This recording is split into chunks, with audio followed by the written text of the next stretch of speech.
Folks, welcome to a special edition of the Jake Feinberg Show. And in my pursuit of the fifth way, I have found that the accompanist is the unsung hero. The ultimate team player who can solo when called upon and do all the other things that make the farm run. My guest is the rare player who can play multiple reeds, horns, and wind instruments. It made him indispensable in the thriving jazz and blues scene of the 60s and 70s. He could fit into every setting, playing tuba here, baritone sax there, or maybe some flugelhorn over yonder. He's played and recorded with Charlie Hayden's Liberation Music Orchestra, Jeff Muldaur, John Lennon, McCoy Tyner, Rashawn Roland Kirk, The Midnight Ramble, Paul Butterfield, and Levon Helm. He has been on hundreds of studio albums like Brer's Soul by Melvin Van Peebles, with other venerable session cats like Warren Smith and Herb Bushler, Bebop and Beyond by Mel Martin, and in 1972 recorded the indelible Rock of Ages with the band. Born August 7, 1941 in Montgomery, Alabama. So happy to have Howard Johnson on the Jake Feinberg Show. Are you there, my brother? Oh, yes. Yeah, thank you a lot, Jake. You really got my discography down there, haven't you?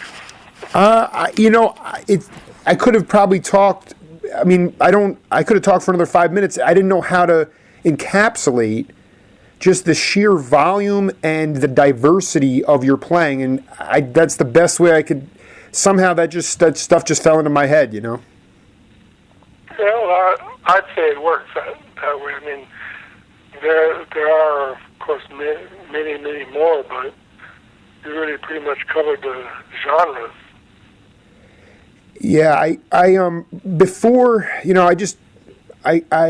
anxious to just jump right into the music, but I really did want to ask you about the values that your family or the mentors in your life taught you at a young age in Alabama,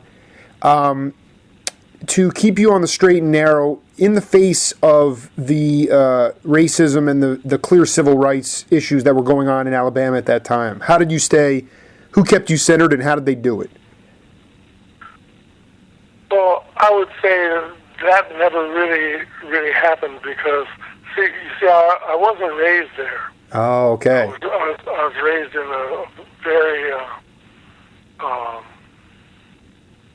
comparatively, for certain, welcoming community, which had had a couple of spots on the Underground Railway and everything.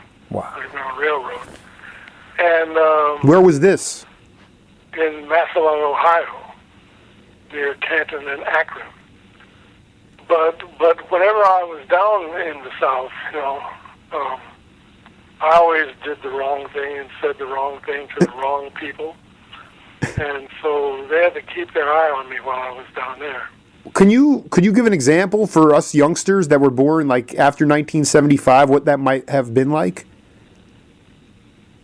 Well, any contact with white people was potentially explosive.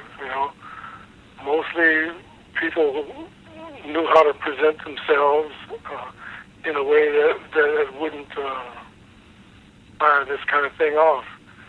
But if you just like the shirt somebody's wearing and you say so, they'll probably snap at you and get all in your business. And if they have any real grievance at all, they can take that as far as they want. I'm saying as though it's present tense, but they could take it as far as they wanted to, and they'd get the support of everybody around them. The big difference in the South, because they're still, redneck hellraisers down there. Oh, yeah. But the difference is they can't get everybody to follow through, What is yeah. By following through, what do you mean?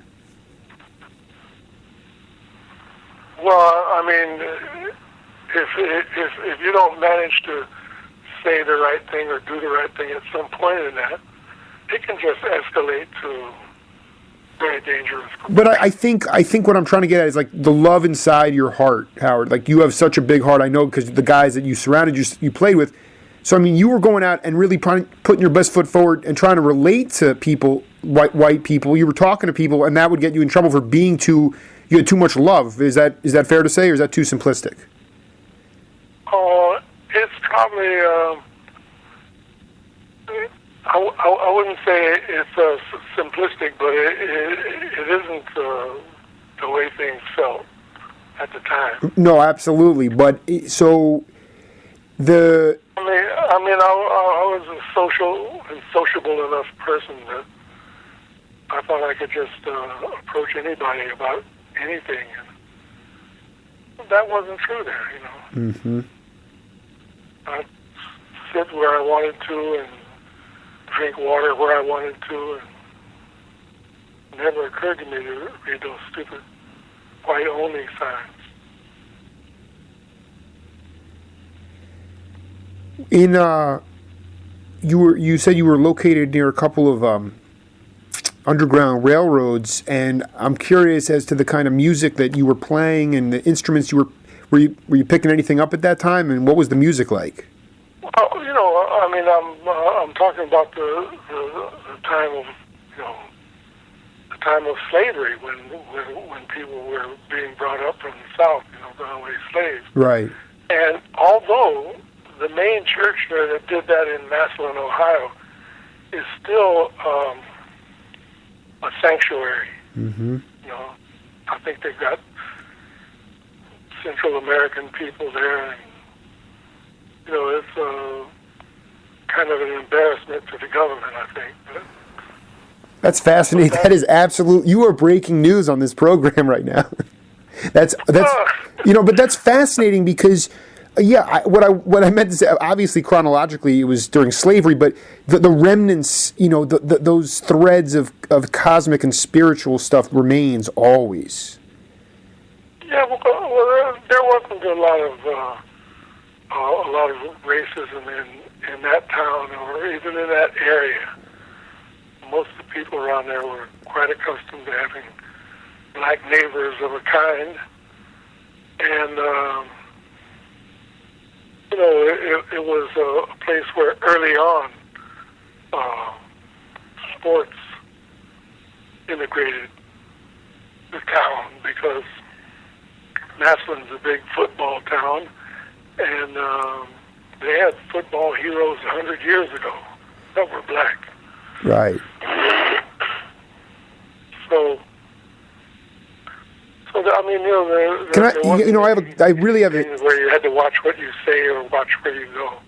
It took leadership, though, from the white and the black community to come together and desegregate it. I mean, that must have been. Did that happen at the local level? I mean, did you see that happen functionally and gave you guys the some positivity? I just say this because in my analysis of music, you wound up in this. Incredibly positive, energetic time, and I'm wondering if you saw people coming together and functioning as opposed to not dysfunctioning at where we're at right now. Well, you know, there wasn't much to actually integrate in that town. There were some things, and the people did come together in the 60s and 70s and change things and make things better. You know, we didn't have exactly the same opportunities as white students and children. You know, we weren't expected to get a higher education, and so many didn't. But those who really wanted to go that way, those families could do that. If they pull together the resources. So where did your parents come in, and what kind of role did they play in your life, musically and spiritually, and you know, and now? Well, mostly the best thing they did was kind of leave me alone to kind of go through what I wanted to go through. I wasn't in any real trouble, so I wasn't being scrutinized all the time. and they trusted me enough to do whatever I was doing. But then when I started into music, when I was about 12 or 13, that gave them somehow even a little less to do, because I had things I wanted to apply myself to, and they just stood out of the way and let me do it. So, and my mother was downright encouraging. You know, she thought that's the way she should be. And there were benefits to being into music in that town. You know, the high school band. You know, whatever musical things they had. My sister was in the high school choir, and you know, these were things that definitely kept you out of the pool hall. Yeah, and no, I wanted to ask you though. Was there ever a point in your early career, especially when things started to really kind of feel good, were you able to reconcile from a pretty early point in your career that your parents, did they ever understand to the point which you got to, or was it something that they were never going to get the concept because they were just from a different generation? Actually, I know the answer to that. I was really pretty self-directed long before I was even into music, long before I thought that was an outlet. And just even playing with playmates, you know, I was kind of the ring leader. And my parents, like many black parents, try to steer their kids into something that they can do without too much difficulty. I mean, you know, without going too much against the society. Right. So they would say, "Oh, why don't you try to be this or that?" You know, things like auto mechanics, or you know, apprenticing in some place where some black-owned business or something like that. And I wasn't interested in the things my mother thought were safe enough to apply herself to. And I said, I'm going to do something that nobody else did at all. And she said, what's that going to be? And I said, well, I don't know. You know, and I didn't even remember having had that conversation until after a concert in New York, after a concert I did at Carnegie Recital Hall, of all stuff of my own, you know, with the baritone sax and with the tuba. In fact, my tuba group, Gravity. Wow. What year was that? What? What year was that? 1972. So I'm sorry, continue your story. You went home and to your mother. Well, my mother came from Ohio to that concert, and after the concert she said, well, I guess you are doing something nobody else did. I had forgotten the whole thing. Oh my God. Yeah, I'm looking at it right here. Gravity with 3 exclamation points.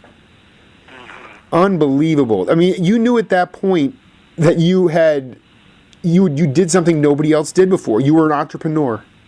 That's the highest compliment you can pay a musician. I think I was about in the 5th grade when we had that conversation. Yeah, very, so you had some ways to go. Okay. It wasn't very satisfying to my mother at all. But then she decided, yes, I did do something nobody else did. Wow. So it was a learning. It was a cultivating process for her. Took many years. Yeah, but I mean, you know, she trusted me. She worried when I first moved to New York because I didn't know people there. How, you know, because she couldn't figure out how you could start out as a player. So she thought maybe I didn't know either. And of course I didn't. I just came here to find out what I could do and how successful I could be. And but it's funny because the thing that made her relax about it, when I'd been here about 3 years, I guess, I was playing in Buddy Rich's band, and we did something on the Gary Moore show,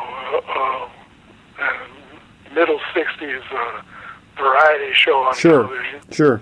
And since it was on national television, they could get it out in Ohio, so my mother made sure that everybody knew about that. And then when she actually saw me on national television, you know, it was such a big deal to her.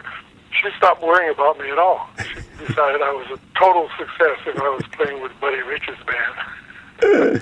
That, you know what? One of the most miserable jobs ever, you know. When you got to New York, tell me about a couple of the guys that maybe came from different parts of the country or the world just like you, and also some of the mentors that you had and got you in the door to get you gigs and get you going there. Oh, gee, I don't think I've encountered too many people I would say were like me, you know. I mean, what I did encounter was people who were as individual as I was, you know, who didn't make an effort to fit into any one thing or other, although we could do many things, you know. I could do any Broadway show, but I never applied myself to that. You know, and there are a lot of guys who and women who just had the way they wanted to go, and they're going that way. You know, it's so funny that you say that, because I talk about this very thing. I mean, it's this jack of all trades mentality where you don't get boxed into an idiom, but that's a value thing, Howard. What does it mean? It's an open-mindedness, I think. The open-mindedness to say, no, I'm open to any kind of style of music. I'm not going to get locked into something. And that has to come from somewhere, you know? And that was very prevalent of your generation of musicians. That's true. You know, I think part of it is that demographic, which almost nobody takes note of, which is post-depression, but pre-baby boomers, you know? Sure. There's a little 5 or 6 year period in there where some different kind of cats came up. Right. Herbie, Chick, McCoy, you know. My next oldest sister is only 4 years older than I am, but she's a Depression era kid. You know, it's a little different. We're post-Depression, and then a lot of things changed. Even the way I saw things, a lot of things changed when the baby boomers came along. But that is kind of an unrecognized demographic. For the record, talk about the scene in New York in '63, the vibrancy of it, or you know, and who you were collaborating with. Well, you know, that was the time of what are still called the Giants. So they're not calling anybody of my generation a giant, although we've been around a long time and we're as old or older than most of those guys were, because they were giants in their 40s. If you think about it, in 1960, it was unusual to find a 60-year-old jazz musician. They were mostly all younger than that. You know, the fact that there are vital jazz musicians in their 60s, 70s, 50s today is very much unlike how it was then. You know, I mean, you had really old guys like Pop Sponsor, but you know, he was like almost before there was any jazz. But so in the 60s, if you're going to work with anybody of any quality at all, they're likely to be among the giants, you know, like Max Roach, Mingus, Gil Evans, Art Blakey, it's just who are you wanting to get a job with? Usually some pretty heavy cats. And that's what happened with me and guys my generation, Jack DeJohnette, Tony Williams. When you worked with someone like Mingus or Archie Sheppard Blakey, or someone like that, a legend, what was the work ethic expected of you? What were the expectations going in? And I think it's important to lay down and from a brass tacks point of view, what did they do as a leader that made them a legend? Well, I think it has to do with what you would hear. I mean, when it comes to leading a band or running a band, everybody had their own take on that. There wasn't anything you could expect one way or the other. You just had to go there and find out what was, first of all, asked of you and how they felt about what you wanted to bring to it. But and I mention that because it's very different now. They don't really want the players to bring much to it of their own. If you've got arrangements to play, they want those arrangements played with precision and all of that. And if you've got something you want to put to it that's your own, that's usually not welcome. I found that out with a couple of bands. So, that in other words, that was applauded in the '60s, especially with a guy like me who didn't have alcohol or substance problems or something like that. I'm going to be on time. I'm going to be there. I'm going to try to make the most of the music that I can. Well, that was admired then, but to come in with that individual approach now, that made me the loose cannon on a couple of bands. Right. It's more stringent and uptight. There was a looser sense and more freedom. You somehow slipped away from this, and we got out of order here. But what was the first instrument that you really mastered, and then where did it go from there? Your evolution of multi-reeds and horns, and how did that develop? I mean, you can't gloss over that. It was all pretty natural to me. I didn't think I was breaking any new ground particularly, or doing anything that was going to change the world, and I don't know that I have either. But what I can tell you is that it was all pretty organic, pretty natural to me, and that's just the way some people are. Like the way you listen to Jack DeJohnette play the piano. You're talking about a major piano player. Right. Came out of Chicago at the same time as Herbie and Warren Bernhardt. Guys who, they were all like competitors almost, And so he's as ready and willing on the piano as he is the drum. So I don't know. I think there was a little bit more room for that to just develop. Did you read? Did you learn by ear? Were you self-taught, or did you? When did you learn to read music? Well, that wasn't a very difficult thing. It's when the band director first, who started me on baritone sax, but we only were able to get together 2 days because of his schedule. When he started going through where the notes are and what they're called, I remembered from the first grade that our once a month music teacher used to come in and she told us that then. I just somehow retained it. And so I used that knowledge. That band director told me to take my baritone sax home and learn where the other keys were, because he only taught me 2 scales. So I just applied myself. Saxophone fingering is built with hands in mind. You know, we all got hands, so we have to try to find out what those keys are for. So I really never had any training per se on either instrument. You know, it just kind of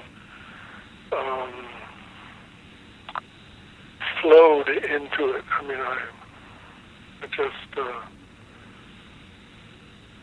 kept working on what I thought I needed to do next, and I really developed quite rapidly.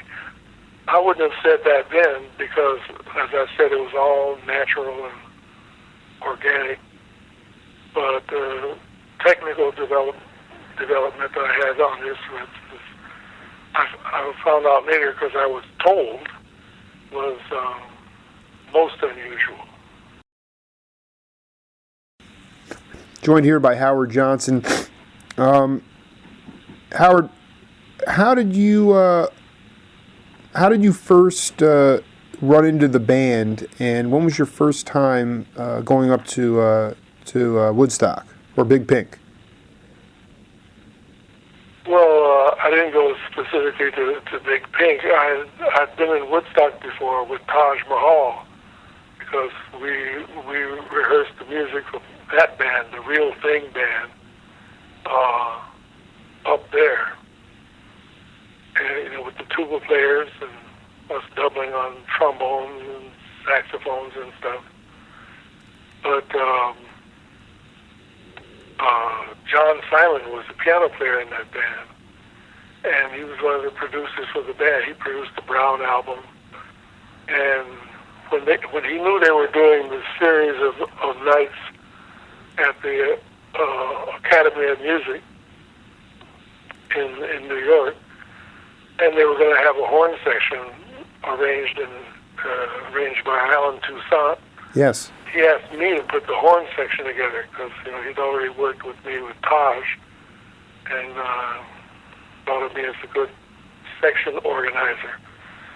So I got a pretty good mix of people in that. I got Earl McIntyre, who was still a teenager, played trombone. Joe Farrell, a multi-reed guy. One of my favorites. And J.D. Perrin, another multi-reed guy. So we had a lot of colors. And on trumpet was Snooky Young. Mm-hmm. He was surprised to get such a call, you know. But he was just right for a band like that. And, you know, I didn't want to have all guys the same age and all guys the same race and all that stuff, you know. I just knew that different people in different backgrounds can play together. This is the Taj Mahal album, The Real Thing. You were up there the first. That was the first time you were up in Woodstock. You playing live. Did you meet Levon at that time? No, not until December. See, that was both the same year. I did the thing with Taj in the early part of the year, and it was the last 4 or 5 days of the year that we did the Rock of Ages thing, and the last one was actually New Year's Eve. So when you got into so it was a 1972 record. Right now, tell me a little bit about what went into the Rock of Ages, because what struck me, what was great about it was obviously it's, you know, that rootsy Americana music, but yet the horn section was really full of like players that could do any type of music. Was that their intention going in, and what was it like to work with those guys? It was Robbie's idea to expand the sound of the group, and with a horn section, he was criticized by some people. He was criticized by Dylan for having a horn section, you know. he thought they were trying to be Sam and Dave or something like that. Ah. But once he came and heard it the first night, he did approve. But those guys were going to do what they wanted anyway. And it's there where I met Levon, and of course the rest of them, Robbie, Richard, Rick, and Garth.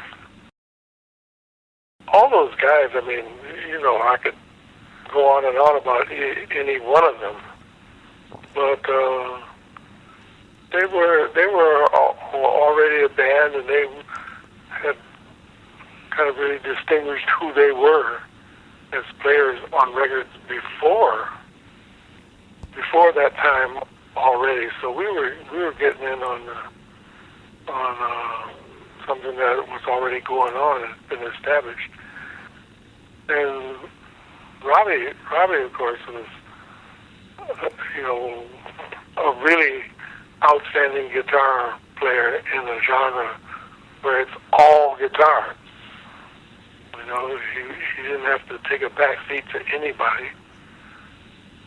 Levon had his own way of playing the drums, and I couldn't trace where he got it from. You know? Yeah, no, you couldn't do it at all. Hmm? There's no way you could describe how he plays this style. Well, no. What I said was I couldn't trace where he got it from. It was just a very personal, very personal thing. You know, really. The only person I've heard do anything like it is his daughter Amy, who a lot of people thought there were a couple of tracks on the Dirt Farmer record that were Levon, and they're actually Amy. You have to look at the liner notes. Yeah, wow, that's unbelievable. Find out which is which. Yeah, well, that's unbelievable. Mm-hmm. You know, like what was the cross section of the crowd like as well? I'm trying to figure out from from Robertson's point of view. He's bringing in Toussaint. You know, you got that sort of Gulf Coast R&B soul, and then you got this again. I don't, you know, the band, the music has had an impact on everything, and that Americana mixed with the soul and R&B. What was the crowd like? Was it a mixed crowd and mixed how? Racially. No, there were nearly no black people involved. None. Yeah, it was the same way with traveling with Levon's band. His band of the last years. You know, there weren't many black people who knew anything about him. Or, you know, it was a very, very loyal and vociferous audience. You know, they really showed how much they liked it, how much they loved it. And back then, you know, they had their fans. You know, they played the Fillmore East from time to time. They played that circuit from time to time, and they just had a chance to then experience us. You know, it's a difficult thing to do today. You know, just like add something to your sound that it's just what you want the people to hear, and that's the reason you did it. People think, well, wait a minute, they changed something. You know, they don't necessarily want too much change these days. What was going on at the Midnight Ramble up till Levon's passing that made it unique? Because I have friends that came out of there, you know, they saw a show there, and it was probably really for them, you know, that was their last waltz. It was a special spiritual thing. I mean, how did Levon preserve that over time? Well, he just has it. You know, he had it then. It didn't have quite the expression it did all those years later with his own band, or even with his RCO band. You know, but but the Midnight Ramble band had all the elements he wanted in it. You know, if you think about it, you know, you had all those people. That's like a 12-piece band altogether. Right. And whatever he was doing, he would have made the same amount of money as a band without all that, you know. But you know, instead of putting it in his pocket, he had us play what he wanted the people to hear. You know, this is not a very usual thing. You know, it's hard to keep your manager from talking you out of that. But he wanted it to sound the way he wanted it to sound. They wanted to present that, and people did respond. They were glad for exactly what he was doing. Not that they wouldn't have been without all that. Of course they would. But it was like Levon saying, here's what I want you to experience. And that's what happened. How? You know, I mean... And people did respond as if, you know, there was some very, very special thing going on. And they would say to me often, after hearing a Ramble concert, they'd say, you know, isn't this like an especially electric night or something? And I'd say, no, that's what we do. That's our job. Could you talk a little bit about a guy who left us too soon? I could totally see him up playing on the Rambles. It was Richard Manuel. He really had an incredibly great voice, and he was a very talented piano player. Did you work with him outside of the band as well, or just during those sessions? No, but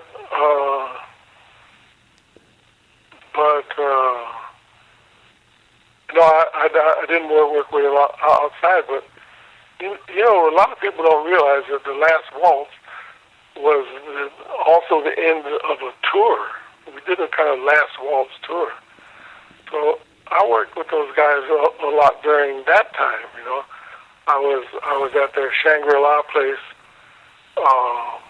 when the day when they had the rehearsals for all the guests that were going to be on the Last Waltz program. Oh my God! You were out in Shangri-La. Unbelievable. Yeah, and everybody was scheduled, and they got an hour. You know. Yeah. And when your hour is up, they'd move you out. You know, they'd move out. Dr. John and bring in Joni Mitchell. You know? Right, Neil Diamond and Van Morrison. Yeah. Yeah, Van Morrison. Yeah. Everybody had their hour of rehearsal, so that the guys could learn their music. There wasn't any stuff being written down. Wasn't any charts being written down. Whoa. They just whoa, that's a great story. And that alone can tell you how heavy they were. You know.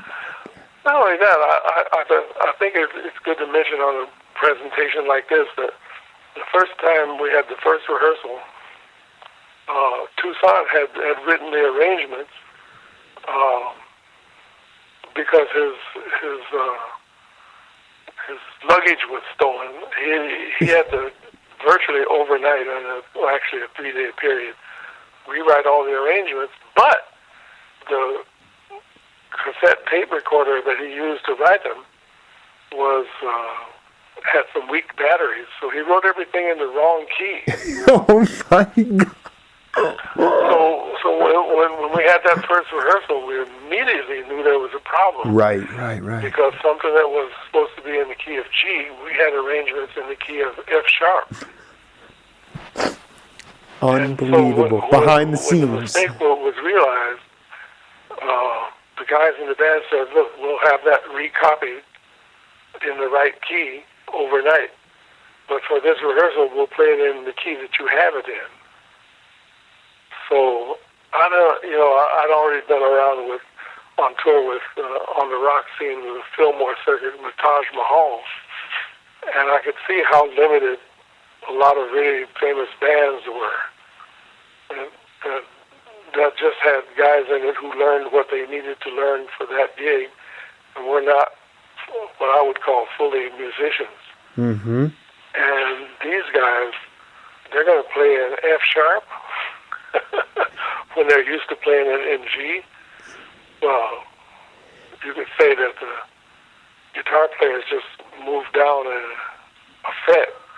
But they had two keyboard players in that band, too, who played all their stuff that we had arrangements for in a key they had never played it in before. And they did it. And I was impressed. Yeah. I was going to say and they did it with pride, and they said, come back with the right stuff tomorrow, and we'll work that out. It was just such it was a mastery of the instrument, and the trust in each other that everybody could pick up this. Everybody was going to do their job. That to me seems like, and not just do their job, do it exceptionally well, and do it with flavor and soul and passion, the way music is supposed to be, presented, and that is what shines through. Go back, how long did you go out to Shangri-La for? Just for the practice sessions, or were you out there for an extended period with those guys? That was my room accommodation. Well, can you talk about? So I just happened to be around that day. I didn't sit in on all the rehearsals, but if you could pop in for 5 minutes of any of that and just really learn a lot. After the last waltz, and you wind up. Levon has this Levon Helm in the RCO All Stars. He picked you right away. How did he come up with this band? And did you? The picture in the front looks to me to be upstate New York in a snowfall. On the back, there's like baseball cards of you guys. It's the cool. I play baseball cards with my daughters with these cards. To me it was like it was. Talk about the feeling in those sessions the best you could, that live session. And then obviously the live shows too. I kind of remember getting some bootleg live shows of the RCO All-Stars maybe down in New Orleans. So talk about how much fun that was with Booker T and all those guys. Well, he just booked that stuff wherever he could and whenever he could, because, we were all still doing our New York freelance thing. We were still doing Saturday Night Live, I believe. Yeah, we were. Wow. And so he would book things based on who was available, because he wanted us to do it. Because we're all on Saturday Night Live. Those are the guys I hired for Saturday Night Live because I was the contractor for that. And Alan Rubin, Tom Malone, and they had their own drummer they wanted to use, and they also had Paul Schaefer, who had so much stuff covered. Well, who can you get to be a keyboard player with him? But we got a great keyboard player, Cheryl Hardwick. But the four of us played with the RCO All Stars, just Lou, Alan, Malone, and me. What made Gil Evans an exceptional composer in your mind? Well, he had the ears that nobody else had. He really could listen to a car going down the street and tell you what make it was by just listening to the engine go by. And he was also able to use a cymbal, just a cymbal and a drumstick to help him write something, because he said that there were so many pictures in a cymbal that it would give him ideas by tapping on a cymbal. He was an extraordinary gifted guy, and it just did things pretty much the way he wanted them. He didn't do a lot of freelance stuff because his way of hearing things was different from most A&R men. In what way? Well, he had the idea if you're calling him, you know his sound and you want that. If you just want an arranger, he would tell you to go to somebody else. So there was a lot of money he could have made that he didn't, you know. But,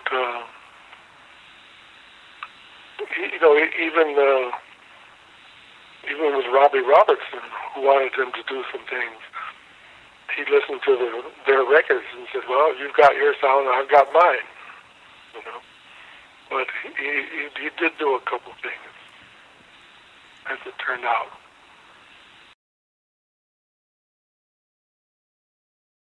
I was very close to Gil. When I first heard anything of Gil, it was miles ahead. And I was just after my 16th birthday, and I listened to it on a transistor radio. I was just frozen in space, you know. I couldn't believe that, you know, you could take those instruments and get those sounds out of them. And then by the time Porgy and Bess came out, I thought his arrangements of Porgy and Bess were a subliminal message for me to come to New York and play with him. you had some subliminal messages. Those are the spirits talking. I mean, did you ever get the chance to to me it's so beautiful, Howard, that you were proficient enough with your instrumentation to be able to play with such a diverse amount of musicians. Why, in your mind, without being too simplistic, the music industry shrunk, FM radio saturated things, and obviously, like, record companies started to die away. Where do we stand as far as, music, kids being able to not just learn an instrument or learn notes, but play what they feel? Do you do anything with the youth now, or do you observe what's going on in music and the directions of music, and how would you extrapolate on that? Well, I don't know. The idea these days seems to be to find some way of playing that's considered advanced, you know, and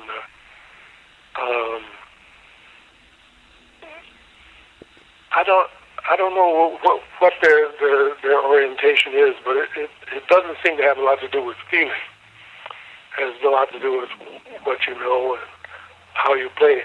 And let me tell you, the way the young players play, their skill on their instruments is just phenomenal. I'm even learning a lot from listening to that. But it's void. But it's void of feeling. I don't know where the heart is. Yeah, where's the heart? You know, what happened to the heart? But you know, I'm just waiting. This is a time, you know, a transitional time. You know, it's I think there's a lot of opposition to the music right now. You know, there's a lot of pressure to fit something that everybody knows instead of going somewhere where only you go. And I don't know what's going to happen. I'm not one of those people who says, well, music is being totally ruined and it's never going to come back. I think it is being ruined, but I think it is going to come back. Right. It's cyclical, right? Because we need it more. It's more needed now than ever. I love that. That's the real Howard Johnson coming out. I love it. That's right. Because we need it more. We need it, and not just standards. We need real. Just what you were talking about, the arrangers, the composers, the guys, the Gil Evans, who could make you look at a song completely differently. Yeah. Those types of... This happened. This happened a few times. It happened in studio. It happened in rehearsals. We could never make head or tail of those arrangements the first time we looked through them, you know? Right. You can hear this on the... I think they used 3 tracks on the big Sony Miles and Gill box. There's that tune we did in 1968 called Falling Water. And I think they used three different takes of it. And the early ones don't sound like anything at all. Mm. And there are 5 altogether. Bob Belden sent me a tape with all 5 on it. It's just amazing, the evolution. Yeah, you couldn't just walk in and start playing that because you're a good reader or something like that. Right, you had to do additional work, additional homework. You had to find out what the music was about. You had to do that on your own. You couldn't just look at the paper and get that happening. Are you teaching at all? And what I mean by that is, like, I mean even privately, or like it doesn't. I just feel like academia that's cool. Most of the guys I interview, they're in it and they're dealing with all this supply and demand issue and sort of, you know, trying to play with feel and all that stuff. But I don't know. Something tells me it's just going to be having a more indigenous quality with guys like, you know, Howard Johnson-esque kind of cats being able to get into just, you know, affecting one body at a time, you know? Well, I think the jazz schools are back to the thing of, you know, wanting you to have degrees in teaching or something, you know, and I don't have any of that. I don't fit into those categories, so I don't do too much of that. What I do is residencies. And these are for me wildly successful, where I'll show up for about 4 days and work with the big band and work with the tuba studio. Yes. If it's the kind of school that has such a thing, and put on 2 nights of concerts, something with the tubas, something with the big band, and do clinics during the day and stuff, you know. Work really hard for about 4 days and people give people something different to think about than what they've been getting in school or either from other guests, you know, because I don't do clinics the way other people do. I don't pass out stuff that I want them to, you know, learn somehow. You know, I just talk about conceptual stuff, you know, which is to me where people need to go. You know, and sometimes they respond to that. Sometimes they don't because they're expecting something else. If it's a clinic, you're supposed to do this. Right. And I say it's jazz. I'm supposed to do whatever I want to do.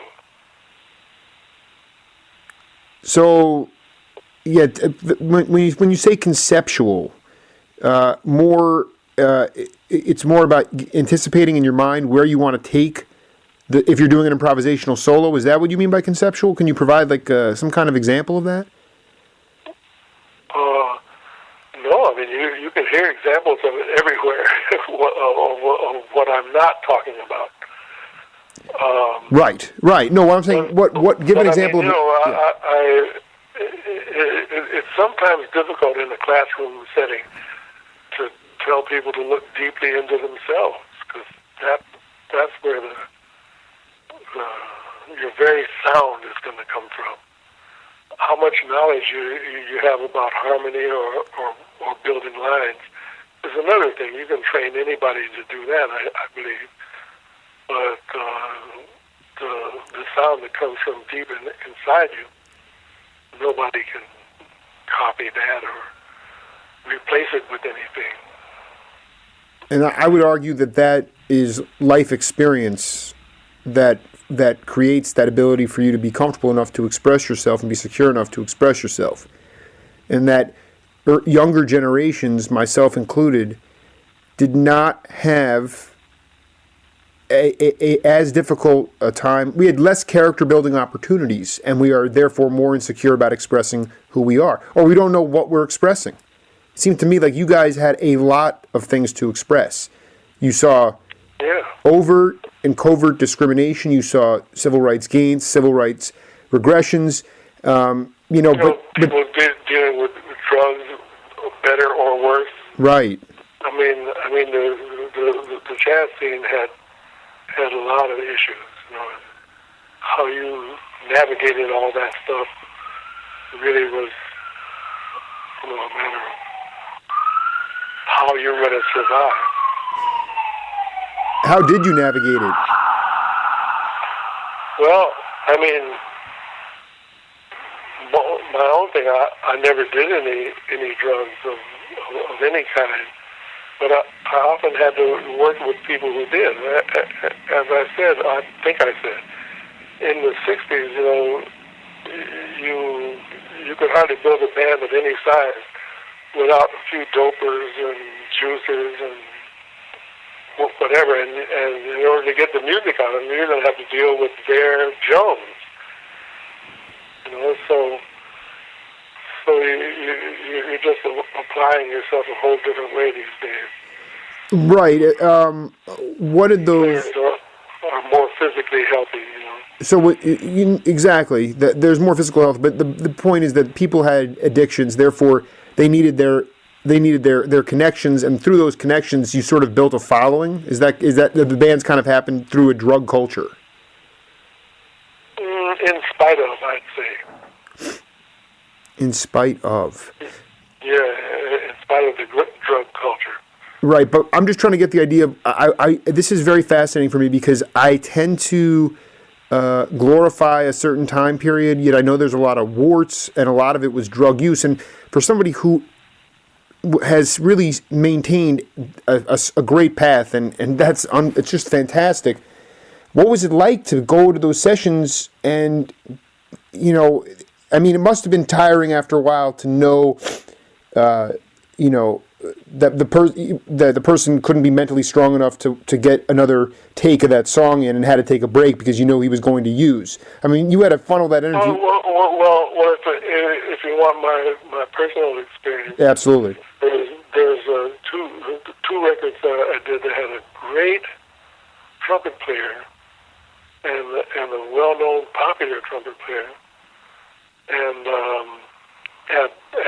these were Blue Note sessions. So and they always had a rehearsal date, at least one. And at each rehearsal date and each of the recording dates, Alfred Lyon brought the trumpet to the rehearsal space in the studio, and he took it home with him every night, because if he didn't, there'd be no trumpet the next day. Okay. And then on each of those afternoons and days when we had these things, that trumpet player tried to get out of the place with the trumpet. And Alfred was just too slick for him. He never made it, and he complained. He said, "Well, I need to practice if I'm to sound good on the record, He said, well, go get a trumpet and practice on it, but you're not taking my trumpet because we'll never see it again." Now, this brings a certain dynamic to a session. Yeah, quite a bit.